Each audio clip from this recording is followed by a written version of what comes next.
Today on Animal Fact Files, we're talking about walking sticks. Walking sticks are also known as stick insects, stick bugs, and even prairie alligators, among other common names. Technically speaking, all leaf insects are also stick insects. Whether it's commonly called a leaf or a stick, they're both trying to blend in. Walking sticks are masters of camouflage. They often come in colors and shapes that match their host plant species, which we'll be explaining in just a bit. These animals may be so well camouflaged that they can become nearly undetectable.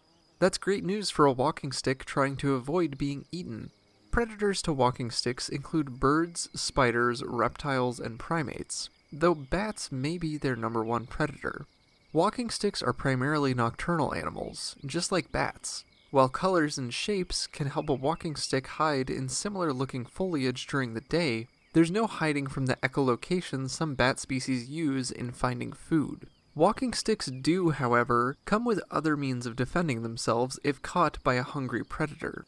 Some walking stick species are able to let out an unpleasant substance, making them taste or smell bad to a predator, and can even cause temporary blindness. Other walking sticks are able to drop a limb or two, which may regrow with time. Different species may play dead in order to fool a predator. And then, there are some who may even strike out at a predator with spines. Currently, there are more than 3,000 classified species of walking sticks, so they don't all try to escape in the same ways. Walking sticks are found worldwide, with the exception of Antarctica, but they have a preference for tropical and subtropical climates. These insects are found on their host plants such as trees or shrubs. A walking stick will spend most of its life on a host plant species, receiving not only protection and a living space from the plant, but also food. Walking sticks are primarily herbivorous. Without predators, walking sticks have the potential to de-leaf an entire plant. And in some areas, these animals are considered pests, but predators help to keep their numbers at bay. Not that they need massive populations to procreate, at least not all species.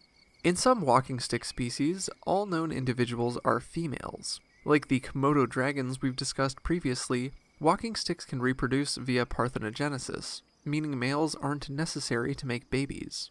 Of course, in other species, male walking sticks exist. The males are much smaller than the females, who can reach more than 1.5 feet in length in the largest species. For reference, that's about the same length as Chester's body. Even walking stick eggs come camouflaged. They look like plant seeds. Female walking sticks will lay their eggs willy-nilly, and the eggs will get lodged in the crevice of a leaf or even drop to the ground. The eggs may take just a few weeks to more than a year to hatch, and it can take even longer for some species to reach adulthood, though the average lifespan for these animals is about a year. For more facts on walking sticks, check out the links in the description. Give a thumbs up if you learned something new today, and thank you for watching Animal Fact Files.